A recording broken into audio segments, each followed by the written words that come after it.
The north is cold and full of whispers. Before we dive in, check the link in description if you want exclusive Timelines members-only videos you won't find on YouTube, all on our Patreon. The Red Mountains of Dorne held a different kind of cold, the kind that came after sunset when the desert stone released its heat all at once, and the air went thin and dark, and the wind tasted of copper and something that had been alive very recently and was not anymore. 3 men lay dead in the dust at the base of the tower. Good men, by anyone's measure. Dangerous men, certainly. The greatest knight in the world among them, or so the songs would claim when they got around to it. Arthur Dane. Gerald Hightower. Oswell Went, the Kingsguard's finest, who had stood at this tower's base and died there, which said something considerable about the men who had killed them. Eddard Stark stood in the doorway above, not yet descended.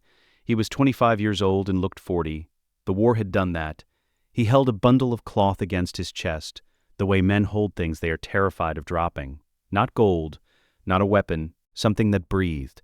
His horse stood at the base of the tower, 15 feet from Arthur Dane's outflung arm. Howland Reed sat his own horse 20 yards east, keeping watch.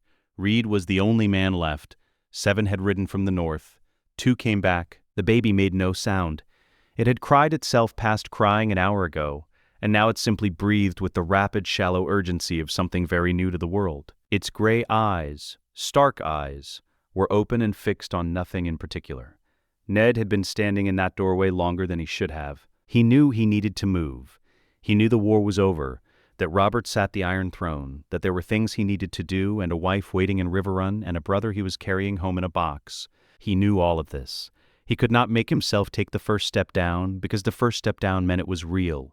Lyanna was real. The blood soaking through the mattress was real.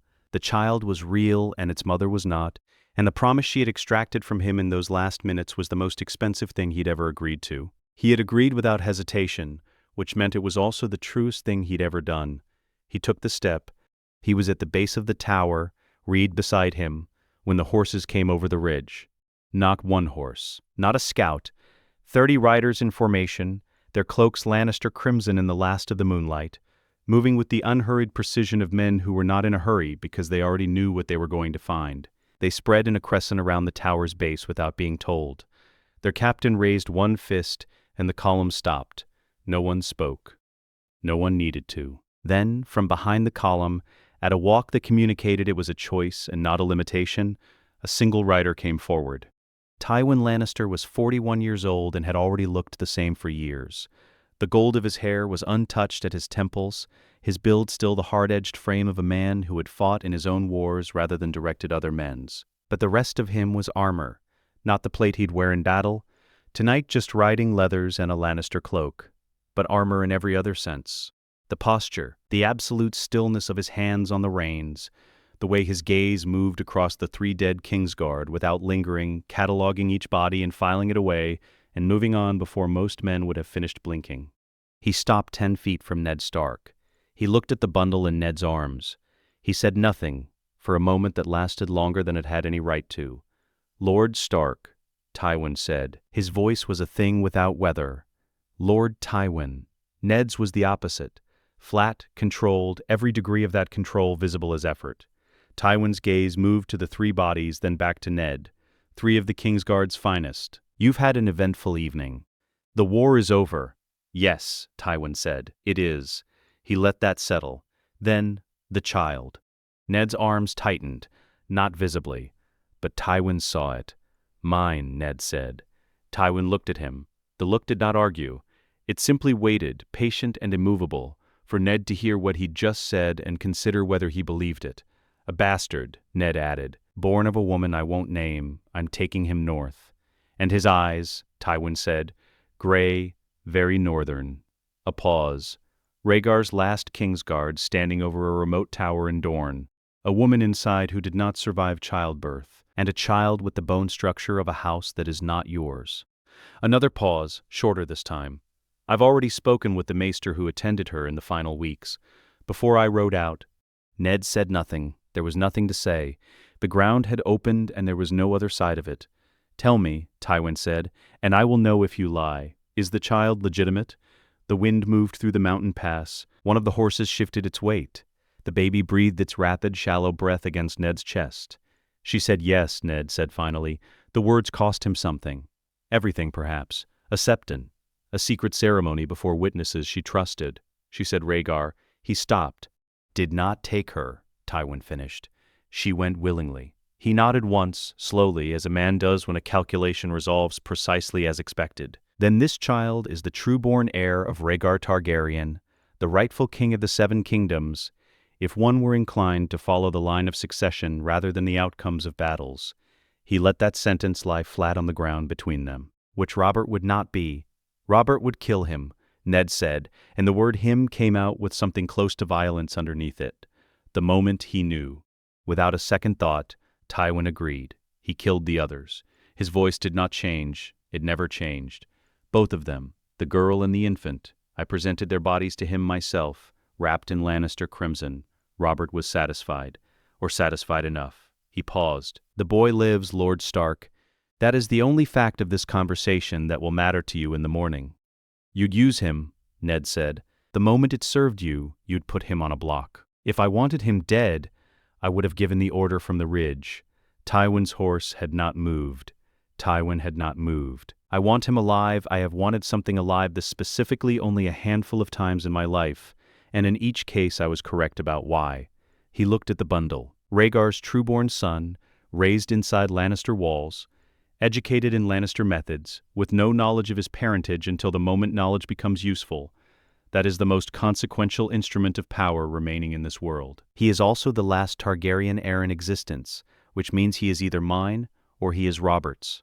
He looked back at Ned. We both know what Robert's means. Ned stared at him. The grief on his face had gone somewhere below the surface and hardened into something colder and more durable. You'll lie to him, Ned said, every day of his life. You'll take everything he is and make him into something he isn't. You were about to do the same, with less resources and a shorter life expectancy. It is not the same. No, Tywin said, and he said it without contempt, which on him was a concession. Your lie would have kept him safe, obscure, and without purpose in the north. Mine will keep him safe, educated, and capable of choosing his own purpose when the time comes with the full weight of a great house behind him. He extended one hand, not reaching for the child, not demanding, simply open, an offering of logic. You promised his mother to protect him. I am offering protection, the kind that comes with walls, swords, and the resources of Casterly Rock behind them, the kind that does not rely on Robert's goodwill. He held Ned's eyes. Which you do not have, and which you will not have, the longer you stand in this pass, holding Rhaegar Targaryen's son. The captain of the Lannister riders had not moved his hand from his sword. The 30 men breathed as one and were still. Ned looked down at the baby. The gray eyes looked back at him, calm and entirely unaware of what was happening above them, the way all very new things are before the world teaches them what to dread. Promise me, Ned. He had promised. He looked up. What do I tell myself? Ned said, and for a moment the words cracked at their center. What she asked me to do, what she made me swear. She asked you to protect him. Tywin's voice dropped one register, which on him was the equivalent of another man going to his knees. He will be protected. That is not a lie. That is the agreement. Ned Stark, Lord of Winterfell, Warden of the North, stood in the dust of a Dornish pass, with a dead woman's promise pressed against his ribs, and he did what there was left to do. He handed the child across. Tywin took him without ceremony. He looked down at the small face, dark hair, gray eyes that tracked the new heir with the blind curiosity of something just arrived, and he was not a man who spoke to infants, so he did not. He simply looked, for long enough that it meant something. John Hill, he said, to no one in particular, naming him, closing the question, done. The bastard son of the Lannisport branch, killed at the Bells. His mother was a Riverlands merchant's daughter, dark-haired, also deceased. He looked up at Ned. The transaction was complete, and his voice said so.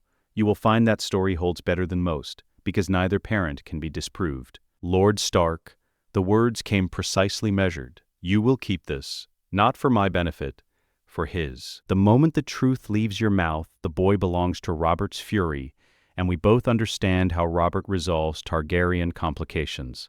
The faintest pause. Do we have an understanding? Ned's hands hung at his sides. They felt wrong without weight in them. They would feel wrong for a long time. We have an understanding, he said. Tywin turned his horse and rode back through the crescent of riders, who closed around him and the child without a word, and moved up the ridge and over it, and the crimson cloaks became shadow and then became nothing, and the sound of 30 horses faded into the mountain dark, until there was only the wind, and the 3 dead men in the dust, and Howland Reed's quiet breathing somewhere behind him. Ned Stark did not move for a long time. He had kept his promise to Lyanna. The boy was alive. The boy was protected. He would spend the rest of his life deciding whether that was the truth or the most necessary lie he had ever told himself. Casterly Rock was built into a cliff above the sunset sea, and it had been there long enough that the stone and the family had grown into each other until you could not easily say where one ended and the other began. Jon Hill learned this the way he learned everything at Casterly Rock, alone and without being told. 290 AC. Jon Hill is 7 years old.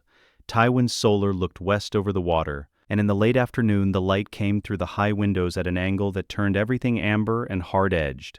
The maps, the ledgers, the wooden campaign figures arranged across the table, so that every object in the room looked as though it had been cut from the same material as the man sitting behind the desk. Jon stood across from him, straight-backed, hands at his sides. Not because anyone had told him to stand that way, because he had worked out very early that it was the posture that produced the fewest corrections. "You lost," Tywin said. He was looking at the campaign table, not at Jon. Jon had lost. The wooden figures represented the Battle of the Bells, and Tywin had walked him through it 3 times this week, and each time Jon had tried to hold the city, and each time the exercise had ended the same way. His forces cut off, and the center collapsed. "Yes," Jon said. "Why, not how." "Why?" Jon looked at the table. He thought about the question the way Tywin had taught him to think about questions. Strip it to its structure. Find the assumption underneath. "Because I was defending," Jon said. "A defensive position that far from relief is just a siege by another name. I was protecting something that was already lost. I should have moved 3 days earlier, before it became a defense at all." Tywin looked up from the ledger. He looked at Jon the way men look at a number that has come out correctly. "Sit," he said, which on Tywin was the end of the lesson and as close to praise as Jon had yet found. Jon sat. He was 7 years old and his feet did not quite reach the floor, so he held them still and did not let them swing. 295 AC. Jon Hill is 12. The practice swords were real wood, not padded, and they left real bruises. This was why Jaime used them and the household master-at-arms used the padded ones, and why the other pages came out of their lessons with their confidence intact, and Jon came out of his with his forearms purple from the wrist to the elbow, and a technique that sat 3 years ahead of his age. "You dropped your right shoulder," Jaime said. He was not breathing hard. He was never breathing hard. He stood in the yard in a loose linen shirt, with the easy posture of a man who had been the finest sword in the world for long enough that it had stopped requiring his full attention. Jon reset. He was 12 and already controlled in the way a much older boy would be controlled. No eruption at the superior opponent, no frustration bleeding into his grip. He watched. He adjusted. He tried again. Jaime had noticed this from the beginning, the absence of fire where fire should be. The recalibration instead of the reaction. It was familiar in a way he had spent 5 years choosing not to examine. "Better," Jaime said after the next exchange. "Now do it angry. Pretend." Jon looked at him with those gray eyes. Gray in a way that sat slightly wrong against the golden-green world of Casterly Rock. If you had spent enough time looking at the right faces, which Jaime had, pretending isn't the same as doing it. Jaime lowered his practice sword. The afternoon light put a long shadow across the yard, and he stood in it and looked at the boy. The jaw, the way his chin set when he was thinking. There was something in the line of it that made Jaime's chest go tight in a way he couldn't fully name and had stopped trying to. Jaime started, stopped. The word he'd been about to use was not grandfather. He put it somewhere else. "Tywin wants you angry in practice because angry men show their real habits, their tells. He wants to see them while it's still wood that's hitting you." He raised his sword again. Again. They went again. Jon's right shoulder held. Jaime didn't finish the sentence he had started. He had become very practiced at not finishing it. 296 AC. Jon Hill is 13. He found Tyrion in the library, which was where Tyrion was when he wasn't somewhere being disreputable. And Tyrion looked up from a text on the properties of Valyrian steel with the expression of a man who had been expecting a visitor and was mildly surprised it was this one. "The famously serious bastard," Tyrion said. "What brings you to the books?" "I had a dream," Jon said, and then regretted it immediately, because saying it aloud made it sound like something that belonged to a Septon's office. But Tyrion had already set his book down. His mismatched eyes had the quality they got when something had genuinely reached him past the performance. "What kind of dream?" Tyrion said. "Fire," Jon said, "and something moving through it. Something very large. Above everything." He stopped. "It's the third time." Tyrion went still in a way that was different from his usual stillness. "Fire dreams aren't unusual," he said after a pause that lasted a beat too long. "Casterly Rock has 17 active hearths. The smoke gets into the walls, into the bedding. It makes sense it would get into sleep." He picked his book back up. He was not reading it. "I wouldn't mention it to your grandfather." "Why not?" "Because Tywin Lannister," Tyrion said, turning a page he was not reading, "has no use for things he cannot quantify. Anything that resists his accounting, he discards." He paused. "Some things resist being quantified. That isn't a flaw in the thing." Behind him, Tyrion set the book down on the wrong page and stared at the shelf in front of him for a long time without moving. 299 AC. Jon Hill is 16. The man's name was Harwick, and he had been taking Lannister silver for 7 years and selling the information it bought him to 3 separate parties, which was either extraordinary greed or extraordinary stupidity. And in Tywin Lannister's experience, those two things produced identical outcomes. He had summoned Jon to his solar at midday and explained the situation in 4 sentences.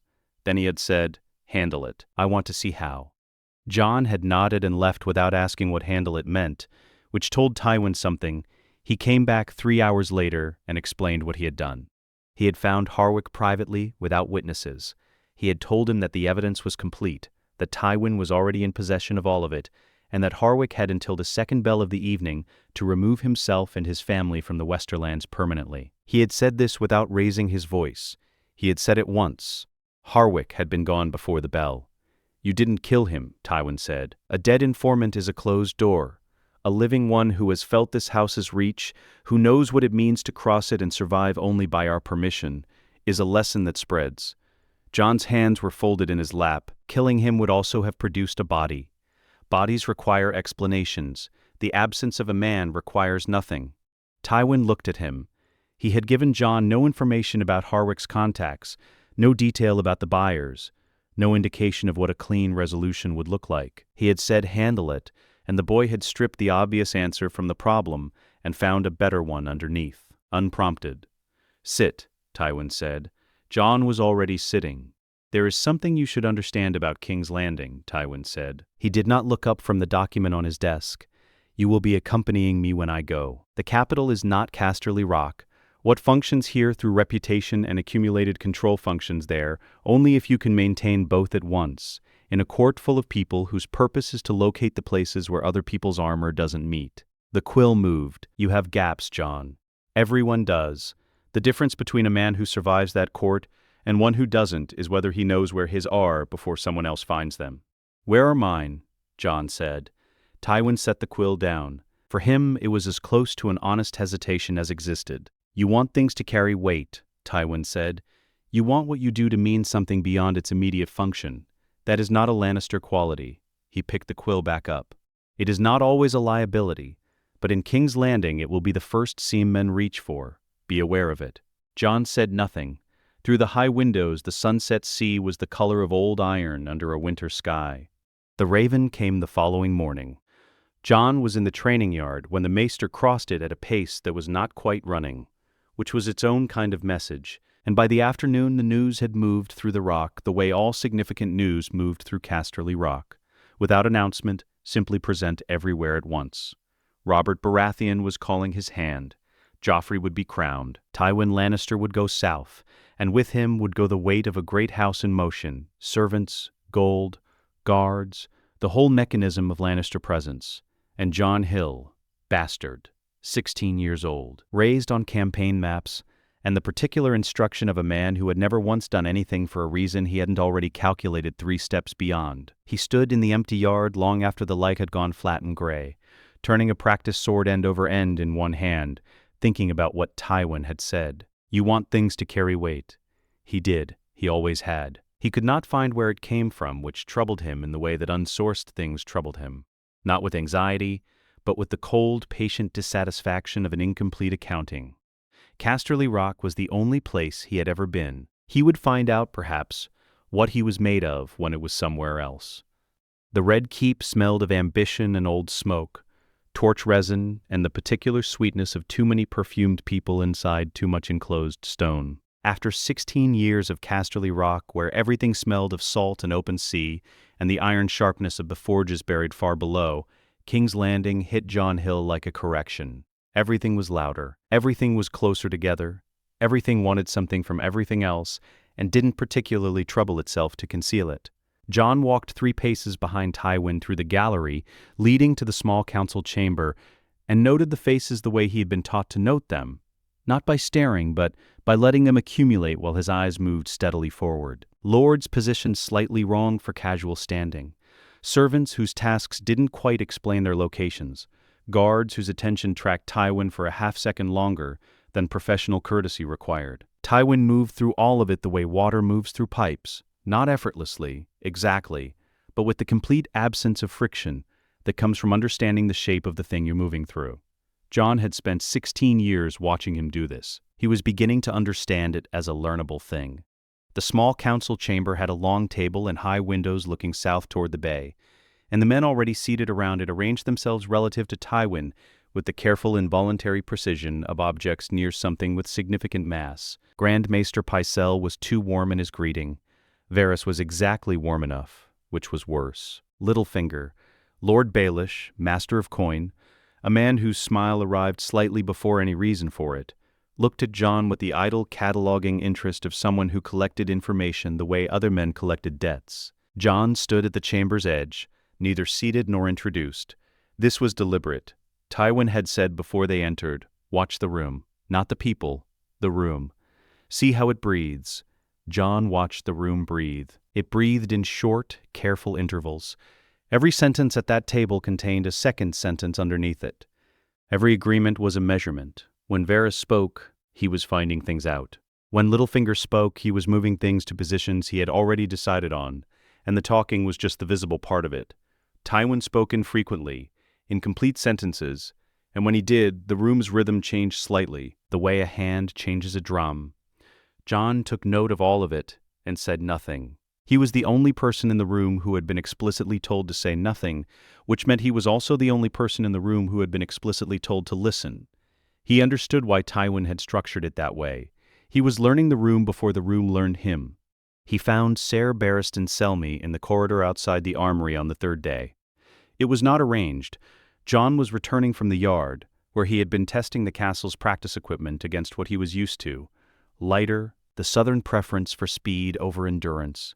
Grip wrapped differently, and Barristan was coming from the opposite direction in the white of the Kingsguard, and they arrived at the same passage at the same moment. Barristan Selmy was in his early 60s. He had the posture of a man who had kept himself hard through will rather than youth, and the kind of face that had been tested enough times that its current stillness was not complacency, but its precise opposite. He had served 3 kings. He had known the 4th one personally and for longer than most people living still could claim. He stopped when he saw Jon, not dramatically. Barely a pause. A man of his discipline would not permit it to become more than that. But Jon had spent 16 years educated in the specific grammar of pauses, and he read this one with complete clarity. Something had arrived unexpectedly and was being carefully managed. Barristan's eyes moved across Jon's face with the particular, unhurried attention of a man who understood that what lands in the first 3 seconds is usually what matters.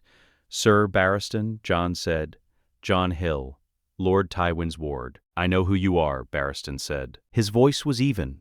Carefully even, the way things are when they have been made even on purpose. "I've seen you in the yard these past days. You've been trained well.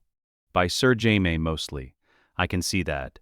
He held Jon's face for 1 beat longer than the conversation required. Then he moved his gaze deliberately away, like a man setting something down he has decided not to carry yet.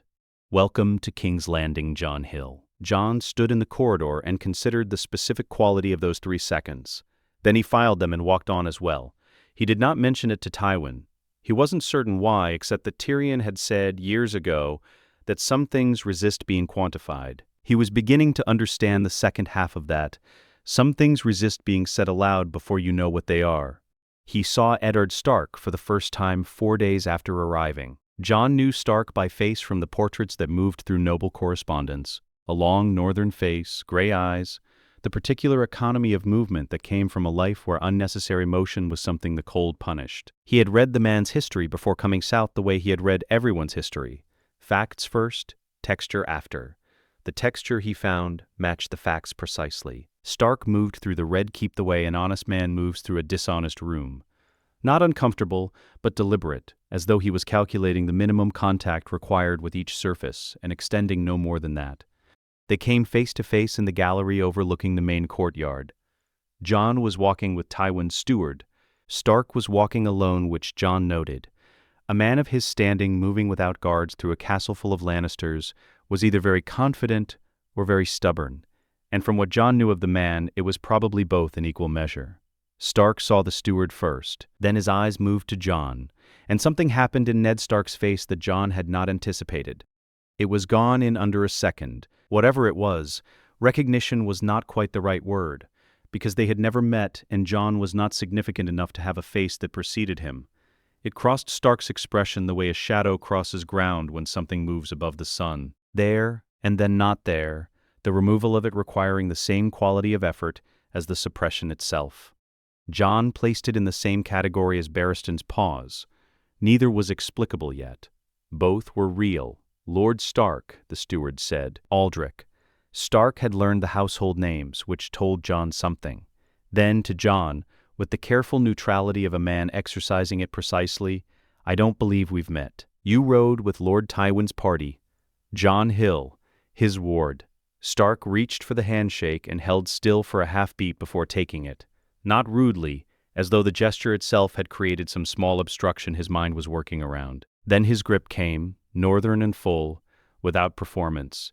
I've read the Citadel's account of the Trident, Jon said. The flanking movement on the third day, their record attributes it to Lord Robert's commanders. Was that his preference?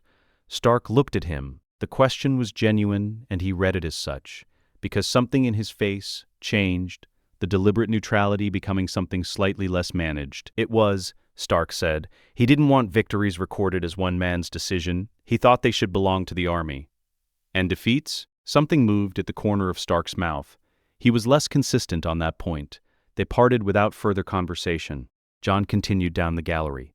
He did not look back, because he already knew without looking that Stark had stopped walking. He could feel the man watching him go. Not the way Barristan had watched, with the controlled processing attention of recognition landing carefully. This was different. Heavier. The specific weight of a man who has been carrying something for 17 years and has just been asked to stand very close to the door he has been keeping locked. Jon did not know what that meant yet. He knew it meant something. Tywin received him that evening in the rooms above the Tower of the Hand. Better rooms than Stark's, which had been the first thing arranged on arrival. Barristan Selmy paused when he saw me, Jon said. In the corridor outside the armory. Tywin was reading a document. He did not look up. I know, and Stark. I know that as well. The page turned. This is King's Landing. Everyone watches everyone. The ones worth fearing are the ones who watch and say nothing afterward. He set the document down and looked at Jon directly, which meant the conversation had entered a register that required it. Both of those men knew Rhaegar Targaryen. One served beside him. One killed the man who killed him at the Trident. He let that sit for a moment. They are looking at you and finding something they cannot name. That is precisely where you need to remain. What happens when they find something they can name? Jon said.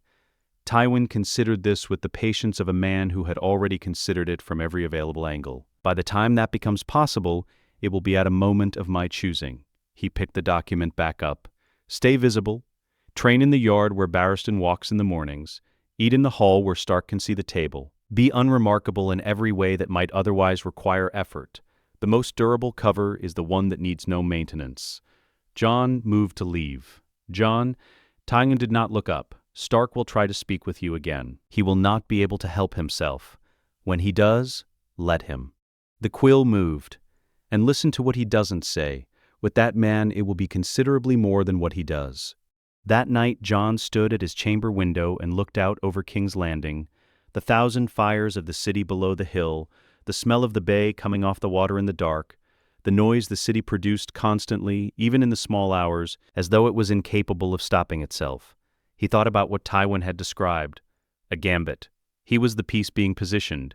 He had known this for years in the way you know things that have not been said aloud, abstractly, at a useful remove. But standing in the Red Keep with Barristan Selmy's 3-second pause and Ned Stark's weighted stillness, still sitting in his chest, the knowledge had changed its quality. It had moved from something understood at distance to something standing in the same room. He was being positioned for a purpose he did not yet fully know.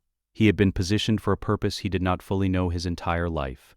For the first time, that distinction felt like it mattered. He could not yet say why. He filed it in the same category as the dragon dreams. Real, unresolved, waiting. Somewhere below, the city went on doing what the city did. Jon watched it and waited to understand what it wanted from him. The godswood of the Red Keep had a heart tree, white-barked and red-leaved, its carved face worn smooth by decades of southern indifference. No one came here regularly. Jon had established this in his first week, which was precisely why it was worth knowing about. He was there to think, which he did in the specific way Tywin had trained him to think, not by turning a problem over until it wore grooves, but by standing still with it until it resolved or revealed that it wouldn't, and then acting on whichever outcome arrived first. The problem he was standing with was Eddard Stark. Tywin had said to listen for what Stark didn't say. What Jon had found, in the gallery and in 3 subsequent corridor encounters that might have been coincidences and probably weren't, was that Stark didn't say a great deal, but what sat underneath the things he didn't say was not nothing. It had weight. It had the specific gravity of grief that has been compressed over many years into something much denser than its original form. He could not locate the source of it. That was the problem that wouldn't resolve. He heard the godswood gate and turned. Stark had found him, or had been directed here by someone who had noted Jon's pattern and passed it along, which was possible. There were people in this keep who sold patterns. Either way, he stood at the godswood entrance in his gray cloak with his hands loose at his sides and looked at Jon across the pale grass with an expression that was doing a great deal of quiet work. "Lord Stark," Jon said. Not surprised. Tywin had predicted this. Jon Hill. Stark came forward. He stopped a reasonable distance away, the way men stop when they have something difficult to manage, and are not yet ready to begin it. "I hope I'm not intruding." "You're not." The carved face in the heart tree watched them with its worn red eyes. "Do you pray?" Stark asked. He was looking at the weirwood. "No. I come here to think. The quiet is useful. In Winterfell, the godswood is where I go to think as well." Stark looked at Jon, not the tree. "You don't find it strange? Using a space like this, but not using it for what it's meant for?" "I find it quiet," Jon said. "That's enough." He was not looking for information. He was looking at Jon's face, and Jon let him because Tywin had said let him, and because the looking itself told Jon things. "You've been in King's Landing less than a fortnight," Stark said. "What do you make of it?" "It's loud," Jon said. "Everyone is performing something. Even the silences are performances." He paused. "Except yours." Something shifted in Stark's expression, not dramatically, just enough. "You've been watching me," Stark said. "I watch everyone. It's a useful habit. Tywin's habit, a good one regardless of where it came from." Stark looked at him with those gray eyes, the same gray as Jon's own, though Jon had no context for that parallel. And Jon watched the man do something internally that required significant effort. He was resolving something, or deciding to stop resolving it and speak anyway. "What was your mother like?" Stark said. The question arrived at an angle Jon hadn't prepared for. He let a beat pass before responding, because the beat was more honest than anything he could have said immediately. "I was told very little," Jon said. "She died when I was born. A Riverlands woman, dark-haired. My grandfather's household records say he doesn't speak of her." A pause. I stopped asking when I understood that the asking was the problem, not the answer. His jaw moved slightly, the way it does when a man is holding something in his teeth that he has decided not to say yet. "That's a hard thing," Stark said finally. "Not knowing, most hard things become ordinary if you carry them long enough." "That isn't the same as ordinary." He looked toward the heart tree. The red leaves turned over their pale undersides in the courtyard air, slow and deliberate. "I had a sister," he said. "She died young. She was someone who believed that things should carry weight. Every choice, every decision, She wanted it to mean something beyond its immediate function. He stopped. His voice had gone somewhere difficult, and he came back from it carefully. It made her who she was. Jon said nothing. He was listening for what was underneath, the way Tywin had taught him. But what was underneath this was not a political position or a concealed demand. It was grief. Old grief, specifically located, aimed at Jon with a precision Stark may not have been fully aware of. "Why are you telling me this?" Jon said. Not unkindly. Stark looked at him directly, the kind of looking that is not observation but something further along the spectrum from it. "Because you reminded me of her," Stark said. "The first time I saw you in the gallery. I can't account for it." He said it with the plainness of a man who has decided that plainness is the only remaining honest option. "I'm sorry if that's a strange thing to say to someone you've barely met." "It's an honest thing," Jon said. "That's rarer here." Stark nodded once, slowly, as though the word honest had pressed on something specific inside him. He held Jon's eyes for a moment more, that weighted, searching look, the quality of a man standing very close to a door he has been keeping shut for a long time. And then he said, "Your grandfather is a very capable man."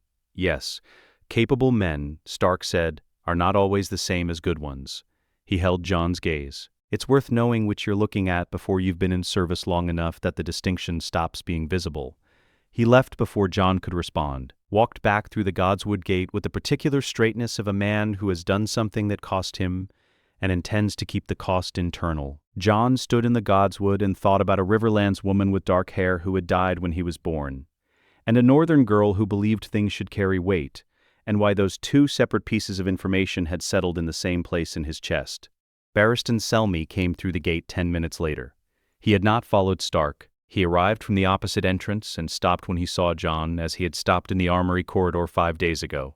But this pause was different. The controlled quality of it was working considerably harder, and it was no longer achieving complete concealment. Barristan looked at Jon in the failing afternoon light with an expression that had finally stopped being ambiguous. It was not the recognition of a name or a record. It was the recognition of a shape, the shape of something he had known from a different angle, in a different room, under a different sky, that he had not expected to encounter standing alone in a neglected Godswood wearing Lannister colors. The old knight stood very still. His eyes moved across Jon's face slowly and came to rest on the jaw, the brow, the gray of the eyes. Something in his chest was working to manage what his face was trying to show, and his chest was not quite winning. He said nothing. He gave Jon the formal nod of a senior knight acknowledging a junior one, turned around with the deliberate care of a man who has decided to think before he acts, and left. Jon stood with both encounters arranged in his mind like pieces on a campaign table. He had been told to be unremarkable. He had said nothing remarkable. He had done nothing that a well-trained, well-educated ward of the Lannister household should not have done in an identical situation. Both of those men had still found something in him that they hadn't come looking for. Tywin was at his desk when Jon reported. He listened without looking up. "How long did Stark speak with you?" Tywin said. 15 minutes, perhaps 20. "What did he want?" Jon considered the question with precision. "To see something," he said. He didn't arrive with a question. He arrived with an expectation he was either trying to confirm or rule out. And did he? He confirmed it, whatever it was. Jon paused. He mentioned a sister. She died young. He said she believed things should mean something. He said I reminded him of her. Another pause. He didn't explain why. The quill stopped moving. Tywin set it down with the careful placement of a man who has received information requiring full attention and is transitioning toward it without rushing. He looked at his desk. Not at Jon, at the desk. "What did you tell him?" Tywin said. "That I found honesty rarer than most things in this city. Nothing else of consequence." And Barristan, Jon stopped. "You had someone watching the Godswood." "I had someone watching Stark." Selmy came through separately. Tywin looked up. His face held its usual absence of weather, but Jon had been reading that face for 16 years, and beneath the absence tonight was something that was not quite calculation. It was the look of a man who has placed a piece on a board and is watching the board respond in ways that confirm the placement was correct, and in ways that will require more management than initially estimated. What did he do? "He looked at me," Jon said, and then he left. Tywin was quiet for a long moment. The fire in the grate burned without drama. Somewhere below, the city produced its constant noise. Jon. Tywin's voice had its usual precision but was moving with more care than usual, the way a man moves in a room where something valuable is also fragile. What Stark said to you, about the sister, about things carrying weight, I want you to set it aside. Jon said nothing. He is not a calculating man, but his instincts are sound, and they have located something in you that he cannot yet name. Tywin's eyes held his. What he does with that instinct determines what we do next. Until I know which direction he moves, you keep the distance, visible, unremarkable, and closed. He picked the quill back up, set it aside. Yes, Jon said. He left. He walked back to his chamber and stood at the window and tried to do what Tywin had told him. He found that he could not. Not the Godswood conversation, not Stark's eyes, not the specific weight of what it had felt like to be looked at by a man carrying 17 years of something unspoken and have it directed at him with that kind of accuracy. Jon had been set tasks he couldn't complete before. He had always simply worked at them until they became completable. This was different. The task was to not feel something he was already feeling, and the feeling had no name he recognized, and it had arrived without his permission, which meant it had come from somewhere Tywin hadn't built. He stood at the window for a long time. Outside, King's Landing burned its 1,000 fires and did not care what any of it meant. The dream was not fire, not exactly. It was the sensation from the inside of fire, the other face of it, the one you never see. The heat ran outward from him rather than toward him, radiating the way a forge stone radiates after the fire has been banked and the work is done. Except the work was never done and the stone was never cooling. He was not burning. He was the thing that burned. Above him, something moved. He could not hold its shape. Each time his dreaming mind reached for the outline shifted, not evasively, but the way very large things move, with a slowness that isn't slowness at all, but the correct speed for something operating at that scale. He felt the displacement of air before anything else. A weight. A shadow that wasn't dark but red at its edges, the color of coal that is about to become flame. He woke at the 4th hour of the morning. His heart was working steadily. Not the hammering of dreams that frightened, but the manner of a man who has been doing real work and has just stopped. His hands were warm. His skin felt tight across the palms, the way skin feels after long exposure to heat. The candle on the night table was burning. He had not lit it before sleeping. Jon sat at the edge of the bed and looked at the candle for a long time. The flame moved in the still air of the room. The windows were latched against the city cold. There was no draft. He got up, dressed in the dark by habit, and went to the training yard. The yard was empty at dawn except for the grooms moving hay and the kitchen boy who stoked the warming pit before the household stirred. A shallow pit of coals kept burning through the night, used to heat the stones that knights sat on between bouts in the cold months. The boy had come and gone. The coals breathed orange in the gray morning, low and steady.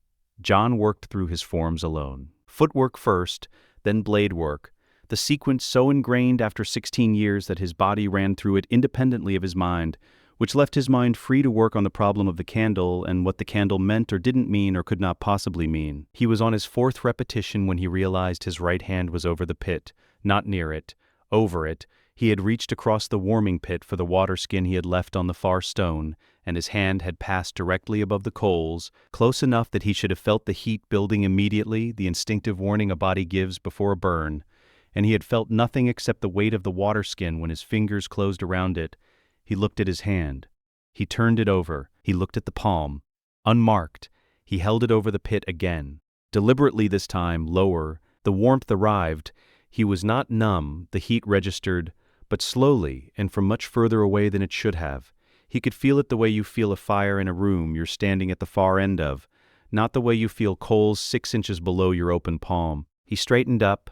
He put the water skin back where he'd found it. He finished his forms. He did not look at his hand again until he was done. Tyrion found him in the corridor outside the library in the early afternoon, which Jon had come to understand was not coincidence. Tyrion knew his patterns the way he knew everyone's patterns, thoroughly and without advertising it. "I've been thinking," Tyrion said, falling into step beside him with the energy of a man who has been thinking for longer than is comfortable and has decided that acting is the more honest option, since the library at Casterly Rock specifically, which was how long ago? 3 years, Jon said. 3 years. Tyrion pushed the library door open and held it. "I've been thinking about the dreams." Jon looked at him and said nothing, which Tyrion said, "This is going to take longer than a corridor."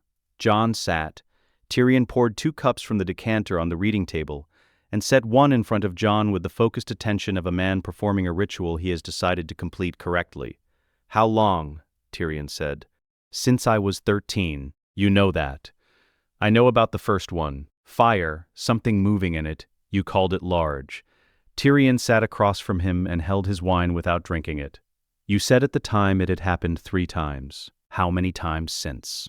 Jon looked at him. "You told me not to mention it to Tywin. You interpreted that as a permanent instruction." "It seemed like the right interpretation," Tyrion said.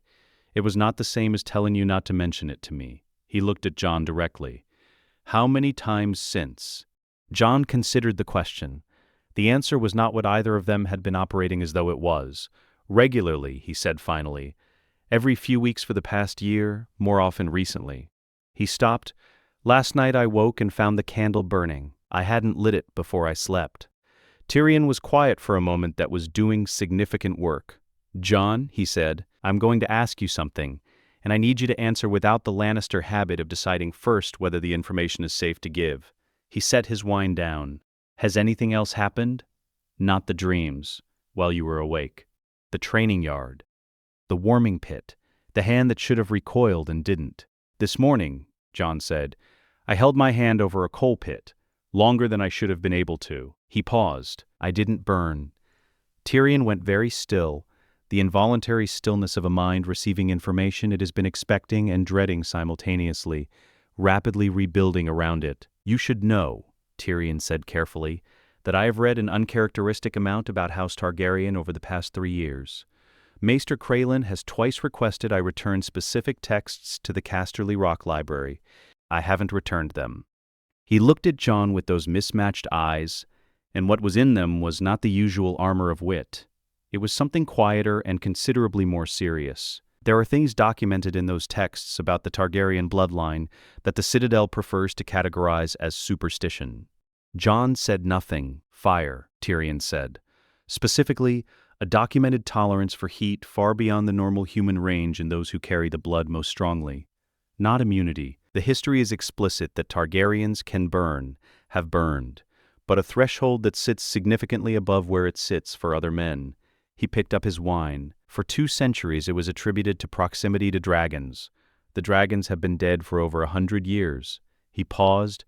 "The bloodline has not. The library held its quiet around them.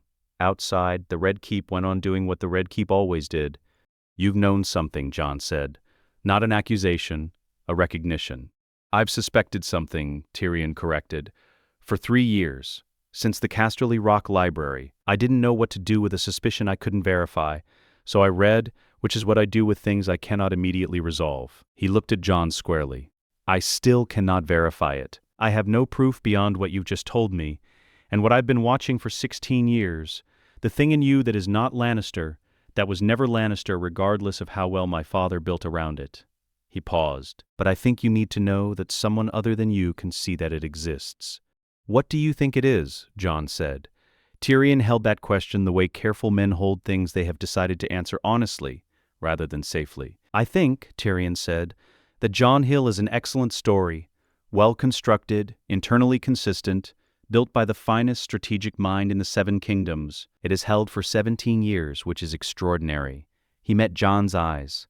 "I also think that a story constructed around a person is not the same as the person, and that eventually, not today, perhaps not for some time, the distance between the story and what it was built around becomes too large to hold."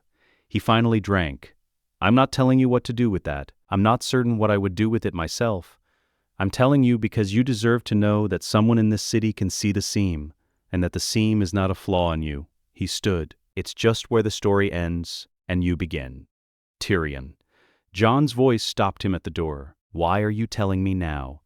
Tyrion stood with his hand on the doorframe and looked back at him with the expression of a man who has answered this question for himself already and found the answer insufficient, but true. "Because a candle lit itself in your room last night," Tyrion said, "and I think we are running out of time before someone less trustworthy than me notices the smoke."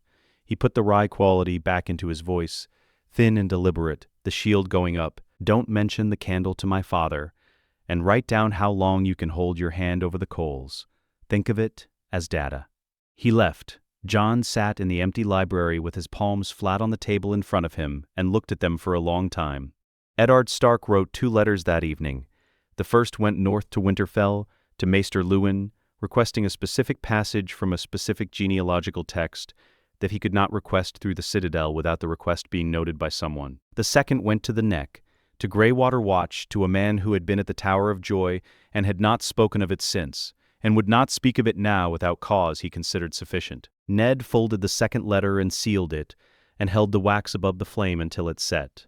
His hands were steady. He had made this decision 3 days ago, standing in the Godswood looking at the face of Rhaegar Targaryen's son, feeling Lyanna so specifically in the line of the boy's jaw that 17 years of practiced silence had nearly come apart in an unsecured garden. He had promised to protect the boy.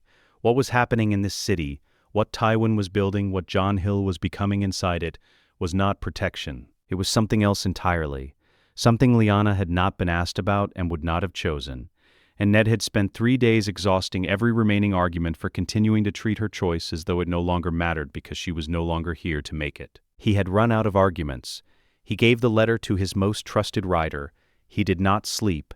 Jon's chamber was dark when he returned to it.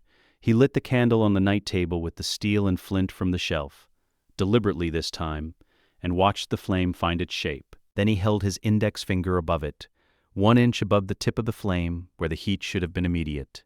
He counted. He reached 30 before he felt anything he would have described as discomfort.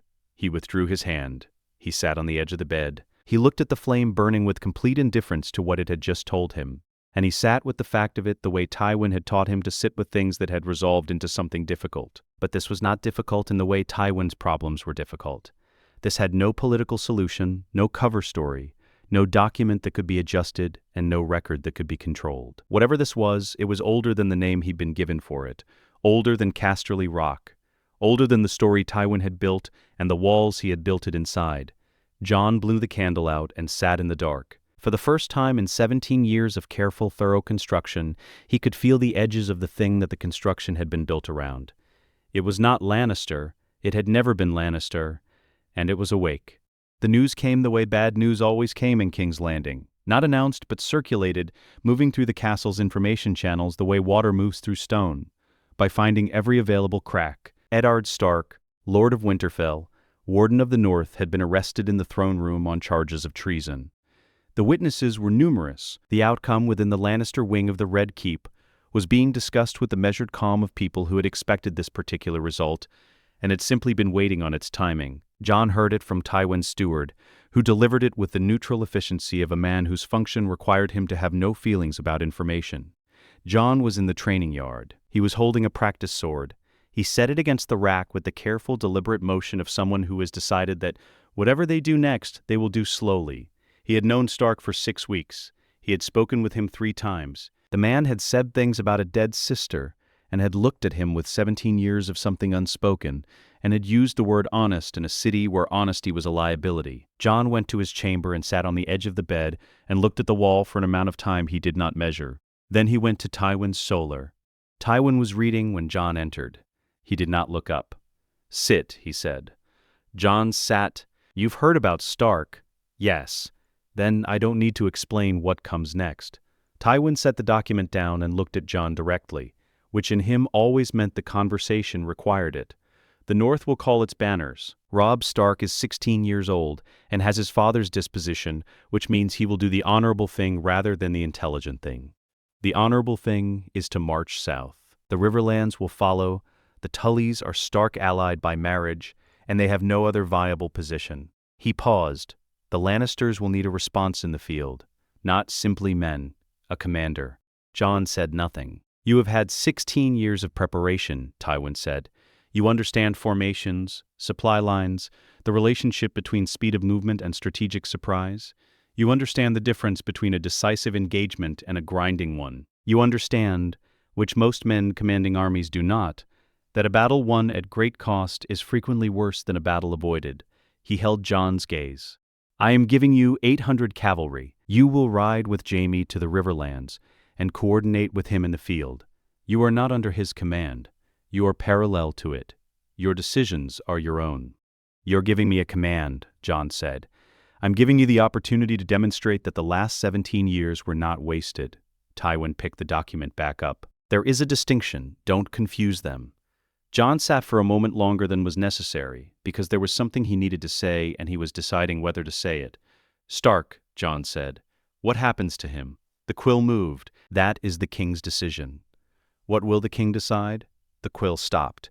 Tywin looked up. His face held its usual absence of weather, but something underneath it had registered that this was a question requiring a specific kind of answer. Joffrey? Tywin said. We'll do what Joffrey does. He held Jon's eyes. Which is precisely why I need capable men in the field before the consequences of what Joffrey does arrive at my door. He set the quill down. Jon, what Stark was to you is what Stark was to you. That chapter is closed. The chapter that opens now is the one that matters. Do you understand me? He stood and left. In the corridor outside, he stopped and pressed his palm flat against the cold stone wall, holding it there, feeling the grit of it against his skin. He had learned that technique from 16 years of Tywin's instruction. The physical thing to anchor yourself in when the internal thing needs managing. The thing that needed managing right now was not something Tywin had put there. He went to find Jaime.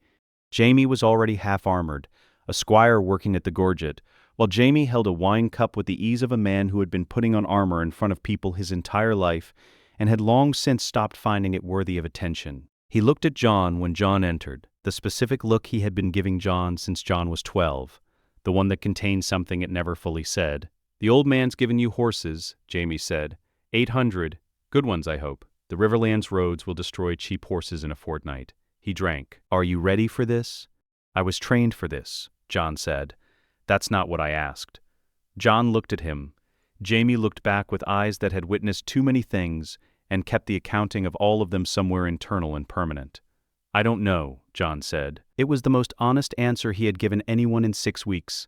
Something in Jaime's face shifted, not softening.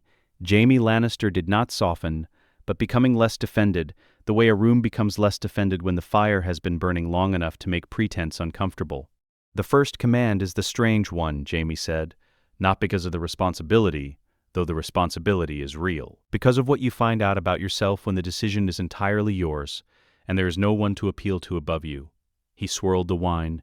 You find out whether you make decisions the way you were taught to, or the way you actually make them, which are sometimes the same and sometimes aren't. Which were yours, Jon said. Jaime looked at the cup for a moment. I killed the man I was sworn to protect, he said. Because the alternative was a city burned alive from beneath.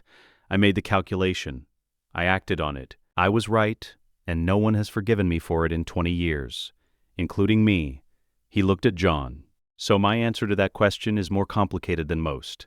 He set the cup down. Just know what you're actually choosing when you choose it. That's all I'm saying. Know it clearly.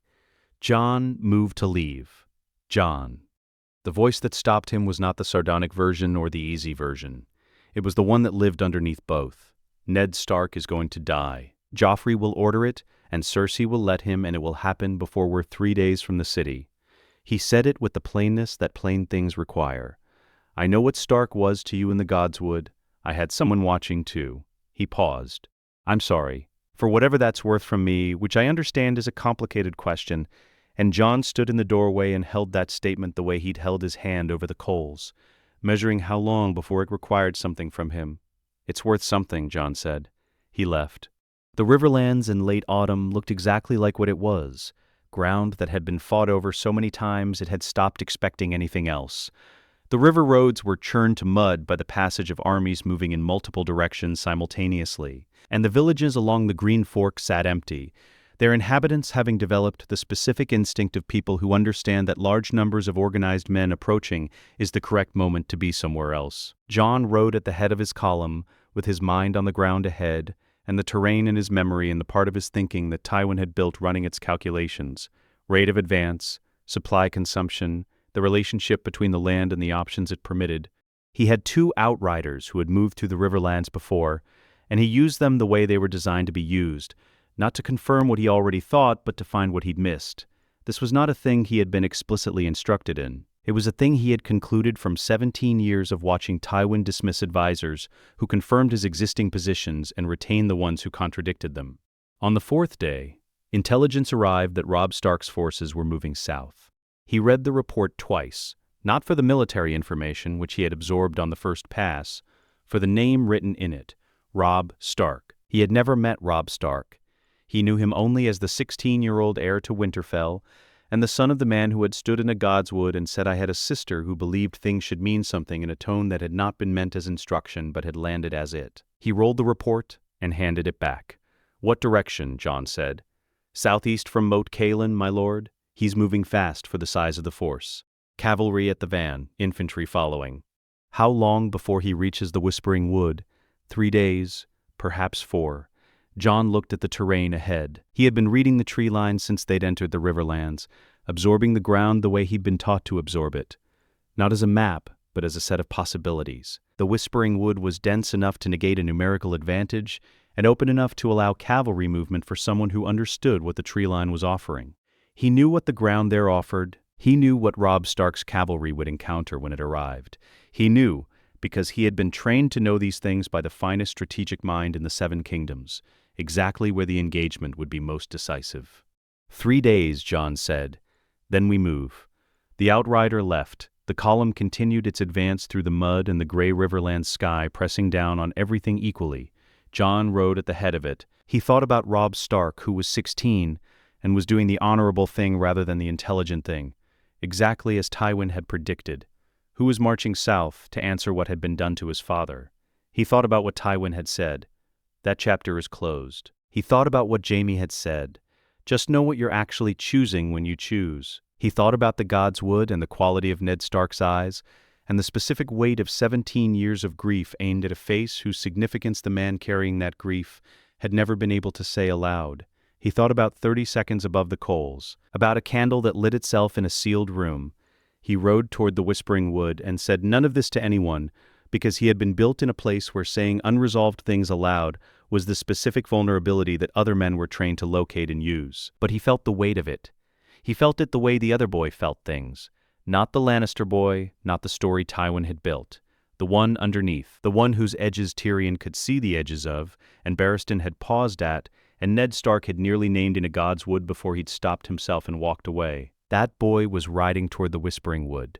And the boy he was riding toward had the same blood running through him that Ned Stark had carried when he'd looked at Jon like a door he'd spent 17 years deciding not to open. Jon did not have a name for what that meant. He had 3 days to find one, and the cold Riverlands ground beneath him, and 800 horses, and a command that was entirely his own for the first time in his life. He rode on. End of Chapter 6, The Lion's Commander. Chapter 7, The Whispering Wood. Divergence. The Whispering Wood was named for what it did when wind moved through it at night. A sound like language, not quite words, but the cadence of them. The suggestion of meaning just beneath the threshold of comprehension. Jon had been listening to it for 3 hours from his position in the eastern tree line, and he had decided it was air moving through leaves at specific angles and nothing more. And he had noted this decision as useful information about himself, that he could listen to something that sounded like warnings for 3 hours and hear only physics. His 800 horses were split, 500 in the wood behind him, absolutely still in the way horses can be made still when you have the right men who know their animals. 300 more on the Trident Road to the south, where they were visible, which was the point. The visible 300 were bait, because Jon had read the ground and the ground had told him something clear. If Robb Stark was as tactically sound as the intelligence suggested, and if he had positioned his cavalry the way Jon would have positioned it, in his place, then Robb Stark was sitting somewhere in the western tree line, with 2,000 riders waiting for a visible southern force to anchor his attention. Jon had spent 2 days thinking like Robb Stark. He had found it easier than expected. The fact of that sat in him without resolution, filed alongside the candle and the coals and the 4 seconds in the God's Wood. He did not think about it further. There was work to do. The ambush sprang at the 2nd hour past midnight. Jon heard it before he saw it. The specific sound of 2,000 horses released simultaneously, which is not the sound of horses at all, but the sound of the ground itself reconsidering how solid it intends to be. The Stark cavalry came out of the western wood and hit Jaime's main column on the road below with a force that turned the column's order into immediate, contained chaos. Jaime was good. Jon had trained with Jaime for 4 years and knew the sounds his commands made in a crisis. Short, decisive syllables, stripped of everything unnecessary, the voice of a man who had seen enough disorder to stop wasting words on it. Those sounds were rising from below, from inside the chaos, and they were working. Jaime was already pulling the column into a defensive formation. Not fast enough. Not against 2,000 coming from one direction. Jon raised his hand. 500 horses came out of the eastern wood.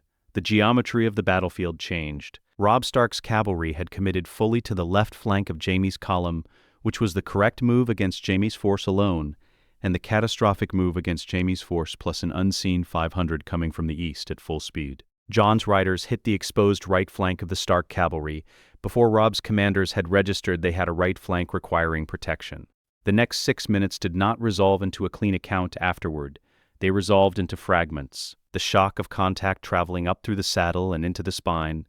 The cold air coming apart around him as he rode through it. Men making sounds he filed without processing.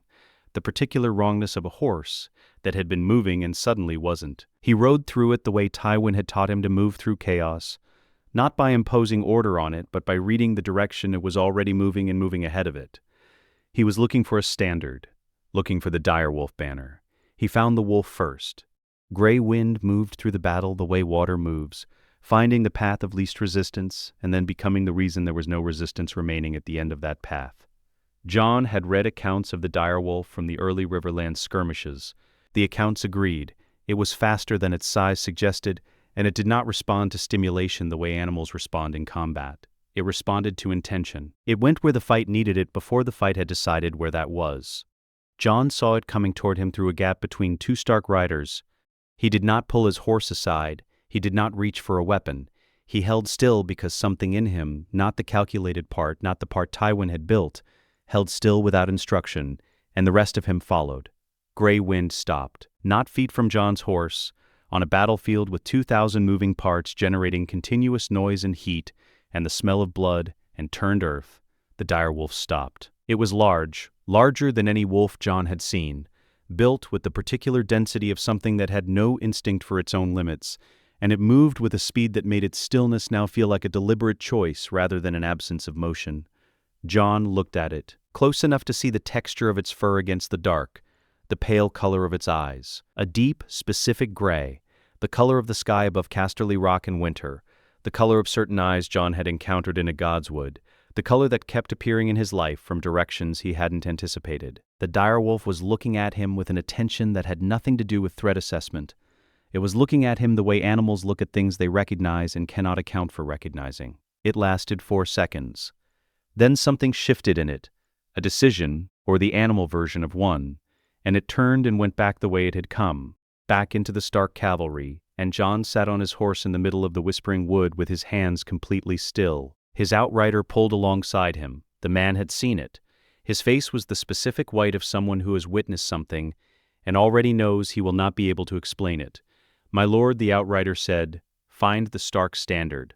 Jon said, "Now." He found Robb Stark at the battle's edge, not by following the standard, which had separated from its carrier in the chaos of the counterflanking. Jon found Robb Stark because Robb Stark was doing the thing that commanders are not supposed to do, fighting personally, and doing it well enough that it had taken 3 passes through the northern cavalry to locate him. He was 16 years old, and he fought with a directness that was almost architectural. No misdirection, no economy of effort wasted on deception, just the precise application of force at the point that required it, which was a style that only worked if you were fast enough to reach that point before the opponent anticipated it, and Robb Stark was fast enough. Jon watched him for the 4 seconds required to assess the threat, and what he found was that Robb Stark was genuinely good. What he found underneath that had nothing to do with sword technique. He was looking at a boy with tully red hair and a gray cloak and gray eyes, stark gray, the specific gray, the gray that had looked at Jon across a godswood with 17 years of something unspoken compressed inside it. And what moved through Jon in that moment was not tactical. It arrived without his permission, sat in his chest, and did not move. He rode toward him. Robb saw him coming. He adjusted his position with the instinctive red of someone who understood threat geometry without having to calculate it, and for a moment they were simply 2 riders on a battlefield measuring the ground between them. Jon pulled up 10 feet away, Robb pulled up. The fighting around them continued its business, but this specific 10 feet had gone quiet in the way that ground goes quiet when the people on it have reached a tacit agreement to make it so. "You flanked from the east," Robb said. His breathing was controlled for a boy who had been fighting for 20 minutes in the cold. He had his father's jaw and his mother's coloring, and something in the line of his face that Jon had no framework for and no time to examine. I didn't account for an Eastern force. You accounted for everything visible, Jon said. That's not the same thing. Something moved in Robb Stark's face. Not anger, something more complicated than anger. The expression of someone who has just received an answer they weren't ready to hear and recognizes its accuracy. Who are you? Jon Hill, Lord Tywin's ward. Robb's eyes moved across Jon's face with an attention Jon recognized, because he had watched it happen before on a face that had passed its version of it down 17 years of silence, to the son who didn't know he was doing it. Hill, Robb said, and the word had something underneath it that neither of them could have explained. Jon looked at the battlefield. His 500 had closed the gap. Jaime's column had reformed. The mathematics of the engagement had resolved in one direction, and the Stark cavalry could not reverse it. Robb Stark was reading the same mathematics. Your position is lost, Jon said. He said it without satisfaction because this was not a moment that produced satisfaction. It was simply the true thing. Surrender, and your men stop dying. His horse moved beneath him, feeling the tension in its rider, and Robb stilled it without looking down. The automatic horsemanship of a boy raised in Winterfell's yard. He looked at the reformed Lannister lines. He looked back at Jon. My father, Robb said. The words arrived as the beginning of a question he was deciding whether to finish. I know, Jon said. There was nothing else that was both true and useful, and he had been built to say only things that were both. Everything else, the godswood, the locked door, the weight of what Ned Stark's eyes had carried and aimed at Jon with the accuracy of 17 years of specific grief, had no tactical application in this moment, and could not be said. Robb Stark looked at him for 3 more seconds. Long seconds, the kind that contained more than their length. Then he lowered his sword. Jon sent the ravens to Tywin before dawn. He stood at the edge of the Whispering Wood as the sky began its slow, unconvinced return to gray light, and he looked at the churned ground where the battle had been and thought about the geometry of what he had just done. He had won. The engagement was decisive. Robb Stark was his prisoner. Jaime's column was intact. The war in the Riverlands had changed its shape entirely, in the direction Tywin needed it to change. He had done exactly what 17 years of preparation had been designed to produce. He stood at the edge of the wood and thought about Grey Wind stopping, still and certain, close enough to reach. About Robb Stark's gray eyes and the specific thing in them when he'd said the word hill, the thing neither of them had a name for because neither of them had the information required to name it. About a man who had stood in a godswood and said, I had a sister who believed things should mean something and had not been able to say the rest. The wind moved through the Whispering Wood. It made its sound, the almost language, the cadence just below comprehension. Jon stood in it and listened, and for the first time he did not hear only physics. He heard something that was trying to become a word, in the specific way that things try to become words when they have been kept from language long enough that the pressure of them requires release. He did not yet know what the word was. He knew it was his name. The summons came the morning after Jon returned from the Riverlands. No context, no explanation. A single line in Tywin's hand on plain parchment. Come to my solar at the second bell. Alone. Not the first bell, not immediately on arrival, the second bell. Tywin was telling him to wait, which was its own kind of message. Tywin was always telling someone to wait. The waiting was part of the instruction. Jon spent the hour between bells in his chamber with the door closed and his hands on the table in front of him, looking at them. The Riverlands mud had been scrubbed from them. They looked the same as they always had. They had done what they had done at the Whispering Wood and come back looking identical to before, which he understood was not how hands were supposed to work, except it was exactly how hands worked, because the body had no record of what it had cost the person inside it. He went to the solar at the second bell. Tywin was standing at the window when Jon entered, which he almost never was. He conducted his business at his desk, from behind the document and the quill and the specific authority that a desk confers. Standing at the window was the posture of a man who has decided that what he is about to say requires a different arrangement of the room. Jon sat without being invited to, because Tywin had taught him that a man who waits to be invited to sit in a room he has every right to sit in has already conceded something. Tywin turned from the window. He looked at Jon for a moment with the focused, assessing attention he gave things that he had prepared for and was now executing. Then he sat across from Jon, not behind the desk but in the chair beside it, which eliminated the distance the desk created. That, too, was a message. Your name, Tywin said, is Aegon Targaryen. Sixth of his name by the correct accounting. His father was Rhaegar Targaryen, crown prince of the Seven Kingdoms. His mother was Lyanna Stark. He paused, not for effect, but with the precision of a man who wants each statement to land before the next one arrives. They were married in secret, before witnesses, with a septon performing the ceremony. You are true-born. You are the legitimate heir to the Iron Throne. The solar was very quiet. Jon sat in it and held what had just been said with both hands, figuratively the way you hold something you are not yet sure of the weight of. You've known since the Tower of Joy, Jon said. His voice came out level. He had not chosen that. The level was simply what emerged, the Lannister composure doing the work it had been built to do in exactly this kind of moment. Immediately, Tywin said, and Jon Hill. A necessary architecture. It served its purpose. It will continue to serve it for as long as you require it to. He looked at Jon without apology, without the performance of apology. He was not a man who apologized. You are asking me why I raised you. The answer is the same as it was at the Tower of Joy 17 years ago. You were the most consequential instrument of power remaining in the Seven Kingdoms, a Targaryen heir, legitimate, unknown, under Lannister control. The applications of that are considerable. He paused.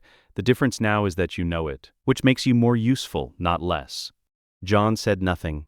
He was listening for what was underneath, the way he'd been trained to listen. Except what was underneath this was not political maneuvering. What was underneath this was 17 years of a life that had been a story built around a person who had not been consulted. What do you want from me? Jon said. Tywin held the question the way he held all significant questions, not sitting with it, not weighing it, but recognizing it as the question that had always been coming and responding to it with the answer he had prepared. A king, Tywin said. Not the kind the Targaryens produced, not the kind Robert produced, a king with the discipline to hold power without requiring the realm to absorb the cost of holding it for him, a king with the strategic intelligence to see the board before the pieces move. He held Jon's eyes. Everything I built in you was built toward this. The sword technique, the campaign maps, the council chambers, the riverlands, a pause, the whispering wood. You used me, Jon said. I prepared you, Tywin said. The distinction is real. A man used has no agency in the outcome. A man prepared chooses what to do with the preparation. He leaned back slightly. You have proven, at the Whispering Wood, that you can command, that you can make decisions under pressure that are cold enough to be effective and sound enough to be correct. The next decision is the larger one. He looked at Jon steadily. What you do with what you are. Jon looked at him. At the face that had been the organizing principle of his entire life, its structure, its expectations, its specific brand of instruction that never mistook affection for leverage because it simply didn't use affection. My mother, Jon said. Tywin was quiet for a moment. Not the strategic pause. Something else. She died at the Tower of Joy, Tywin said. Giving birth to you, I was told she was Stark in every way her brother is. Stubborn, certain of her own moral arithmetic. He paused. She chose Rhaegar. Whatever the realm believed about it, she chose him. That is what Ned Stark told me, and Stark is not a man who invents things. Jon stood. He did not trust himself to say anything else in that room, in front of that man with the seam that Tywin had just described sitting fully open between them. He was Aegon Targaryen. He was Lyanna Stark's son. He was the instrument Tywin Lannister had spent 17 years building. All of those things were simultaneously true, and none of them yet felt like the true thing underneath them. He left. Jaime was in the corridor outside. Not waiting. Jaime did not wait in corridors. He was moving in the direction of the stairs, and he almost certainly already knew what had just happened in the solar, and he had chosen to be in the specific corridor at the specific time, which was not a coincidence, but a choice. He looked at Jon when Jon stepped out. The look on Jaime's face was not the look he used in public, not the sardonic version or the bored version or the performatively handsome version. It was the look Jon had seen twice before, once in the training yard when Jaime had almost finished the sentence that began with your, once in Jaime's chambers the night before the Riverlands, when he had said I'm sorry with the weight of a man who had been sorry about something for a very long time. It was the look of a man who has known something for 17 years and has had to carry it without saying it, and who is now looking at the person the secret was about and measuring the distance between them. You knew, Jon said. Yes, Jaime said, without deflection. Without the wit deployed as armor, Jon looked at him for a moment. Jaime held the look. Since when? Jon said. Since the beginning. Jaime's voice was quiet. My father told me before you were a year old. I needed to know in order to cooperate. He paused. I had a choice about whether to cooperate, and you cooperated. I've spent 17 years deciding whether that was the right choice. I've concluded that I made it, and I cannot unmake it, and the only remaining question is, what you do with it. He paused one more time. For what it is worth, Jon, I watched you train for 4 years, and I watched you at the Whispering Wood, and whatever my father built you to be, what you are is something he didn't entirely account for. His voice was careful and precise. She would have recognized it. Rhaegar, he would have recognized it. Jon said nothing. He walked toward his chamber. The letter was on the table inside, a sealed document carried by a rider from the neck, from a maester at Greywater Watch, addressed in a hand Jon had seen 3 times in 6 weeks and would have recognized anywhere. He broke the seal and sat on the edge of the bed and read. Jon, if this has reached you, I am likely dead. I made peace with that possibility before I wrote it. Your mother was Lyanna Stark. My sister, she died at the Tower of Joy, in the Red Mountains on the Dornish border, in the minutes after you were born. She was the most stubborn person I have ever known. She loved your father in the way that people love things they have decided to love, regardless of what the world has chosen to think about it. She chose him. I want you to understand that. She was not taken. She chose, with complete knowledge of what the choice would cost her, and she made it anyway. Your father was Rhaegar Targaryen. He died at the Trident before you were born.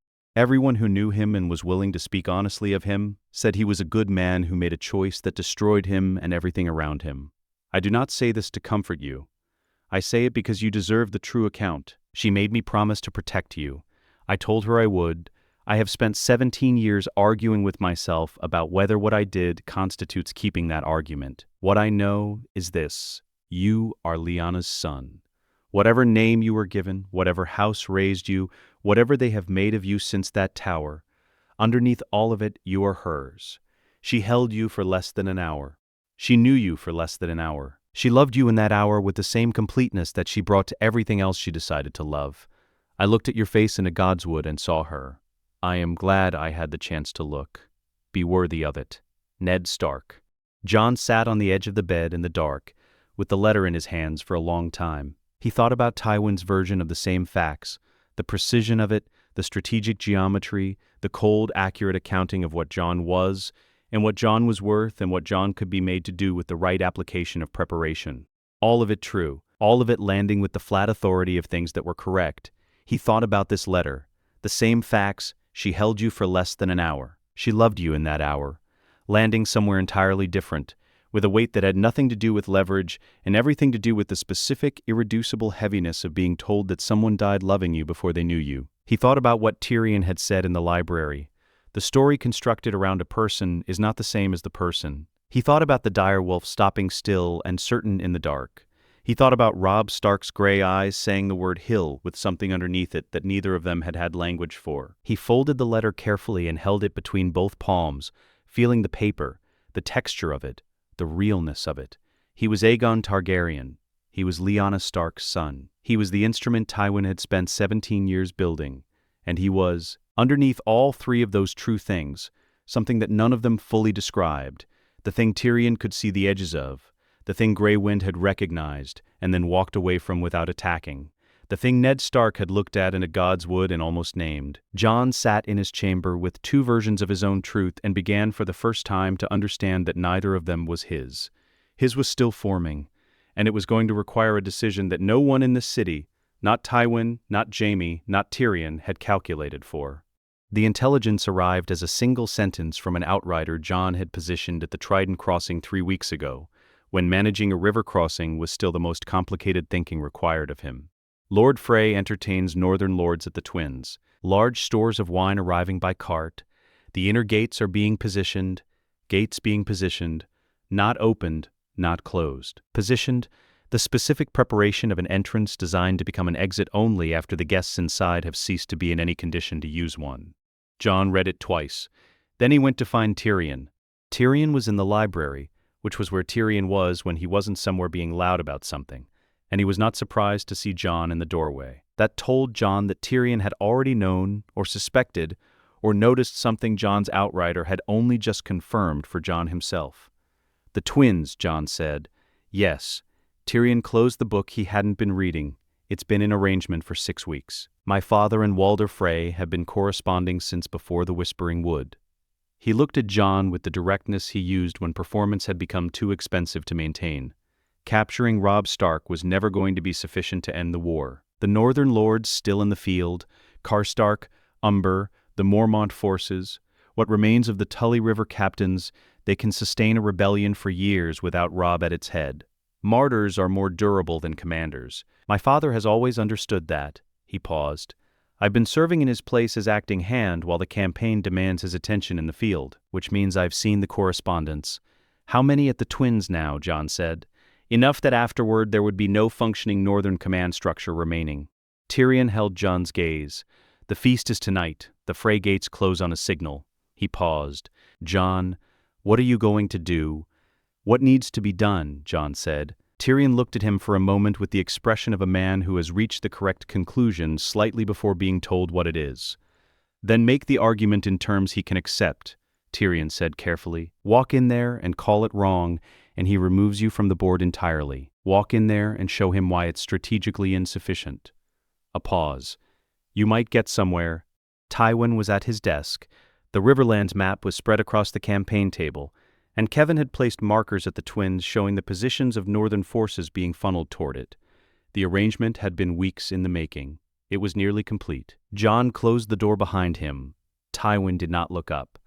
I expected this conversation yesterday, he said. You're slower than I usually credit you for. I was deciding how to have it, Jon said. And you're ending the war at the Twins by killing the northern lordship under Guest right at Walder Frey's table. Jon stood in the center of the room, not at the desk, not at the door, the middle ground, deliberately. I'm asking you not to. Tywin set the quill down and looked at Jon with the full attention he reserved for things that had arrived at the moment requiring it. On what grounds? Strategic ones. Jon held his gaze. Dead men become symbols. The North has been sustaining itself on its own symbolism for 8,000 years.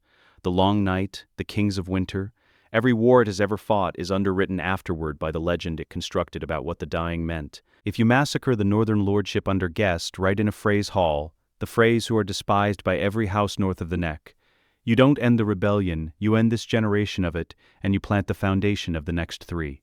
He paused. The North has a long memory. You taught me that. Tywin looked at him. The silence was the kind he used as a pressure instrument, and Jon held it the way Tywin had built him to hold it, without filling it, without giving it anything to work with. You're presenting the strategic calculus, Tywin said finally. But I know your reasoning, and your reasoning is not strategic. My reasoning produces a better outcome than yours, Jon said. The source of the reasoning is irrelevant to the outcome it produces. The source of the reasoning is directly relevant to whether I can trust you with further commands.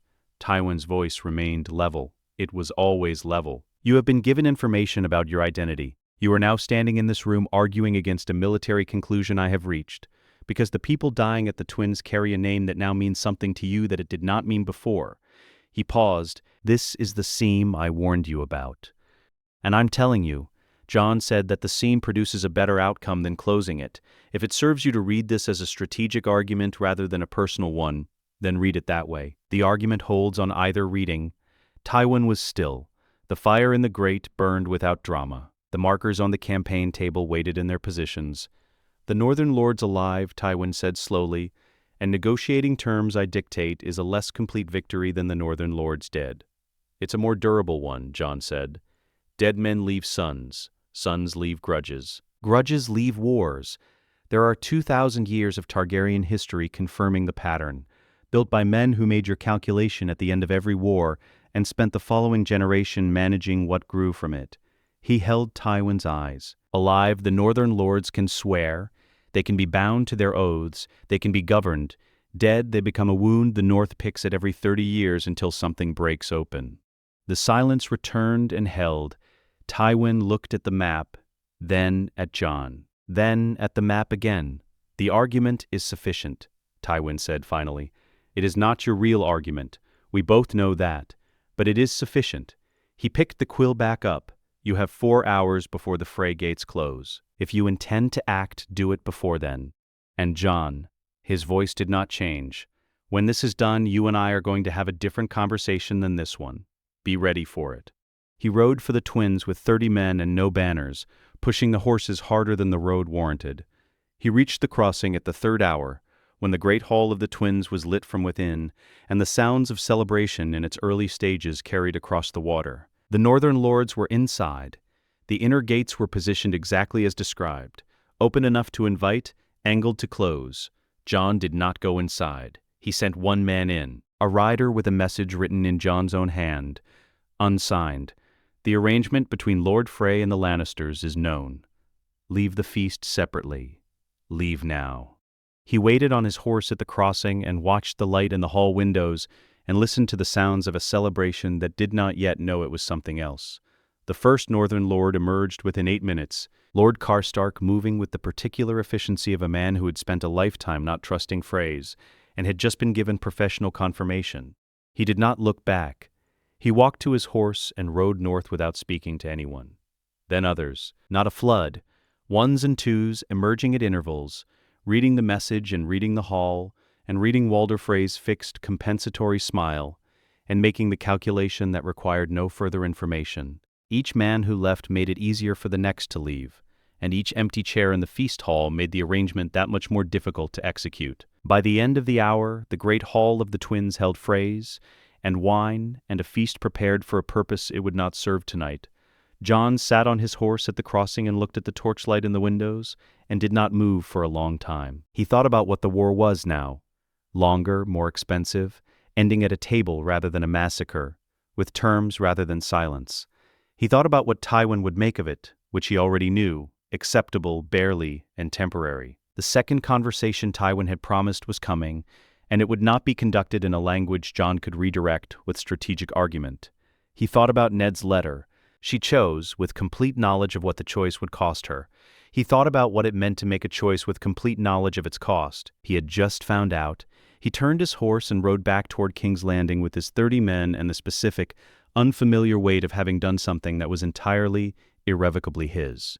3 days later, Jon came to the cells beneath the Red Keep, where Robb Stark was held. The conditions were austere but not punishing. Jon had seen to that quietly, 2 weeks ago, before he had known what the letter contained, because it was the correct way to treat a captured commander, and for no other reason he had been willing to examine at the time. Robb looked up when Jon came to the door. He had been sitting with the particular stillness of a man who has been thinking for days and has arrived somewhere he was not expecting to arrive. Jon told him what had happened at the twins. All of it, the arrangement, the messages, the empty chairs in the feast hall. He said it plainly without editorializing. Robb was quiet when he finished. The quality of the silence was the same one that had sat between them at the Whispering Wood, the silence of a recalibration, something being revised that had been assumed fixed. Why, Robb said, not a tactical question, not even a request for explanation, simply why. Jon stood at the cell door and looked at the gray eyes across from him, the gray he had been orbiting his entire life without understanding the gravity of it, and considered the honest answer, which was too large and too complicated, and contained 17 years of information he had not yet decided what to do with.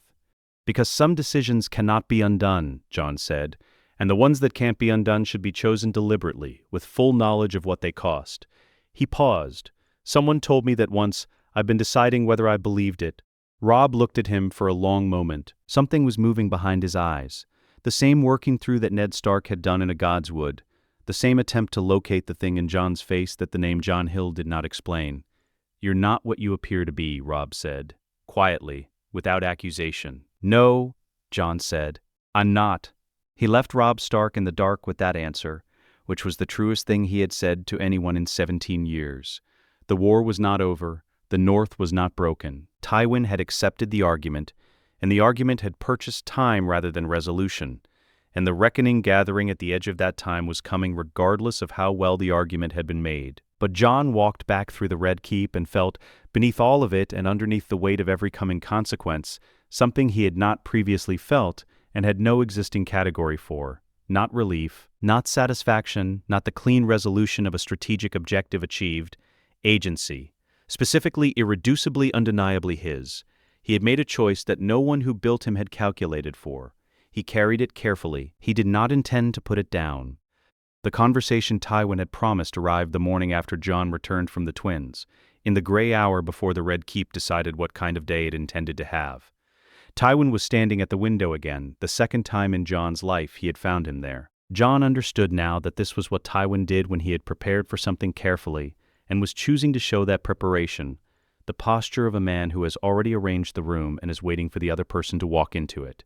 Jon sat without invitation. "You went to the twins," Tywin said. "Not you disobeyed me. The action stated plainly, its consequences implicit. Yes. And the northern lords left the feast before the gates closed. Yes."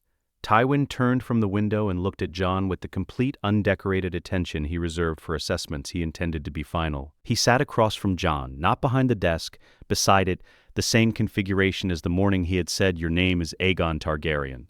And he put his hands flat on the table between them and looked at what he had made. "You are going to present your claim," Tywin said. "Not a question, yes. On your terms, not mine." "On terms that I choose," Jon said, "which will include yours where they're correct and exclude them where they aren't." Tywin absorbed this with the stillness of a man receiving information he has already modeled. He had built Jon to think ahead of him. The specific disadvantage of building someone to think ahead of you was the obvious one, and Tywin had calculated it into the design 17 years ago, and he had decided it was worth the risk, and he was now sitting with the results of that calculation. "If I withhold Lannister support," Tywin said, "then I proceed without it." Jon held his gaze. "I have Barristan Selmy, who knew Rhaegar Targaryen personally, and has been waiting in a corridor for 17 years to find the explanation for what he saw. I have Howland Reed, who was at the Tower of Joy and has come south at Ned Stark's request and will testify to everything. I have the northern lords I did not allow to be massacred at the twins, who now owe me something they did not expect to owe a Lannister ward." He paused. "I have the capability you spent 17 years building. I don't require your permission to deploy it." Tywin was quiet for a long moment. "You are the most expensive undertaking of my life," he said finally. "I have invested more in you than in Casterly Rock's walls, more than in 3 wars, more than in everything I have built with the explicit intention that it outlast me." His voice did not change. It never changed. "I expect a return on that investment." "You'll have one," Jon said. "Just not the one you designed." Tywin looked at him for a long time, the look of a man examining a structure he has built, and finding that it has grown beyond its original plans in ways that are simultaneously his greatest success and the first thing in his life to fully escape his control. "Then proceed," Tywin said, "and do not embarrass what you were taught." It was the closest thing to a blessing that Tywin Lannister was capable of giving. Jon stood and left, and the door closed behind him, and in the solar Tywin sat alone with his hands flat on the table and looked at the space Jon had occupied and said nothing to anyone. He went to Robb Stark before he went anywhere else. Robb was on his feet when Jon came to the door, which meant he had heard something through the walls or the guards or the specific intelligence network that forms naturally around any person who knows how to listen. His gray eyes were alert in the way they had been at the Whispering Wood, the look of a commander reading a situation that has changed. "Tell me," Robb said. Jon told him, not the Tywin version, not the strategic version, the complete version, beginning with a tower in the Red Mountains and a woman who had died less than an hour after he was born, and a man who had ridden home with a promise he had kept for 17 years in the only way available to him. He told Robb about the letter, about the Godswood, about a direwolf that had stopped still in the dark of a battlefield and looked at him with recognition it had no language for. When he finished, Robb was quiet for a long time. "Grey Wind knew," Robb said finally, not with surprise, with the sound of something confirmed. "Yes." Robb looked at the floor, his jaw moved with the effort of holding something large inside a space that had not been designed for it. When he looked up, his eyes were wet, but his voice was steady, which was the most stark thing about him. "My father spent 17 years keeping you alive," Robb said. "Yes." "And you stopped the twins." "Yes." Robb nodded slowly, as though both of those facts were part of the same sentence, and he was reading it to its end. "What do you want from the North?" he said. "Not submission, not surrender. What do you want?" the language of negotiation between equals who have each earned the right to speak plainly. Your lords keep their seats and their customs, Jon said. The North governs itself within the realm rather than apart from it. You swear to the crown, and in exchange the crown holds to what it swears, which is something the crown has not historically been reliable about, and which I intend to change. He paused. Your father made me a promise when I was born. I intend to spend the rest of my rule being worthy of it. The North will know that, in time. Robb looked at him, his cousin, the thing neither of them had known to say at the Whispering Wood. My father, Robb said quietly, would have liked you. I think he did like you. I think that was the problem. Jon said nothing. The weight of that landed where it was meant to land, which was directly in the center of everything. I'll swear, Robb said, for the North. Barristan Selmy was in the training yard at dawn, which he always was. Jon found him there, and they stood in the gray morning light, and Jon told him in 4 sentences what he needed him to know. Barristan listened without moving. When Jon finished, the old knight was quiet for a long time, long enough that Jon understood this was not processing but absorbing, the difference being that processing is what you do with new information and absorbing is what you do with information you have been waiting 17 years to receive. I knew when I saw you in the corridor, Barristan said. Outside the armory, I knew in the same way I know a fighting style, not by analysis, but by recognition. Something in the shape of you. He paused. Rhaegar had his father's coloring, violet eyes, silver hair, but he was leaner than Aerys, harder in the jaw, and there was something in the way he held still when he was thinking that I have not seen in another man since.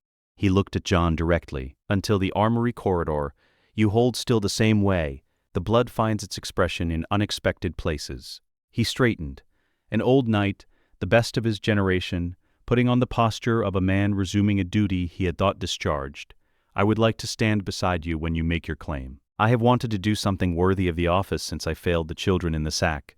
Let me do this. They stood together in the training yard while the Red Keep woke around them, and the Kingsguard knight, who had paused in a corridor 17 years too late, looked at the son of the prince he had served, and quietly, without ceremony, began his final post. The lords assembled in the throne room because the throne room was where assembled lords went, and because the Iron Throne, 1,000 swords, the breath of Balerion the Black Dread, the conquering seat of 300 years, was the correct backdrop for the thing that was about to happen. Jon did not perform it. That was the first and most important choice. No prepared speech, no dramatic revelation staged for maximum effect. He walked into the throne room with Barristan on his left and Howland Reed on his right, a small, quiet man from the Neck whose presence confirmed everything before he opened his mouth, and he stood before the assembled lords of the realm and said what was true. His name, his parents, the marriage, the tower, the promise that had traveled through 17 years and 2 men's hands to arrive at this room. Howland Reed testified. Barristan Selmy spoke 9 words. I knew Rhaegar Targaryen. This is his son. 9 words from the most respected knight of his generation, and the room shifted the way rooms shift when something has resolved that has been unresolved for a very long time. Tyrion caught Jon's eye from across the hall. He raised his cup slightly, the smallest possible toast, the gesture of a man who has been reading a book for 3 years and has just reached the last page and found it sufficient.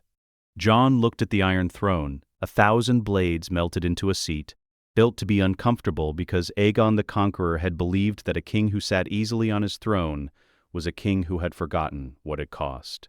He had not forgotten. He had been educated in what things cost by the finest strategic mind the realm had produced, and underneath that education sat the gray eyes of his mother's blood and the fire that had lit a candle in a sealed room and the specific weight of a letter that said be worthy of it in a hand that no longer existed. He sat the Iron Throne, the blades pressed through the cushioning in 17 places.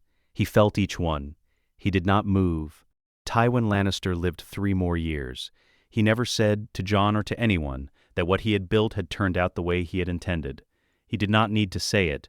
The evidence was sitting on the Iron Throne, governing with the cold precision of a Lannister education and the stubborn moral gravity of something older and further north. And the realm was stable in ways it had not been stable in a generation, and the Lannister name was embedded in the foundations of that stability in ways that would not be unpicked for 100 years. This was precisely what Tywin had wanted. It was also completely outside his control, which was the thing about it he had not wanted, and he had spent 3 years making his peace with that distinction. Jon never asked him whether he had. He didn't need to. There was a night, in the first year of his reign, when Jon sat alone in his chamber and lit the candle on the night table with the steel and flint on the shelf, and then held his finger above the flame and counted. He reached 43 before he stopped counting. He looked at the flame for a long time. Then he blew it out, and sat in the dark the way he had sat in the dark the night everything had resolved into something too large for existing categories. And he thought about a woman he had never met who had held him for less than an hour and loved him completely in that hour, and a man who had carried that love through 17 years of silence and delivered it at the end as simply as he had lived. He thought about Tywin's solar, the campaign maps, the wooden figures, a 7-year-old boy who had learned that a defensive position far from relief was just a siege by another name. He thought about a direwolf stopping in the dark. He thought about gray eyes and what they carried. The Iron Throne was in the room below him, pressing its 1,000 edges into the dark. It had been built for a conqueror. Jon had not conquered. He had been built and educated and revealed, and had chosen, specifically, irreversibly, at full knowledge of the cost, what to do with everything he had been given. The Lannister education had not suppressed the dragon. It had taught the dragon patience. The dragon, it turned out, had done the rest. The end.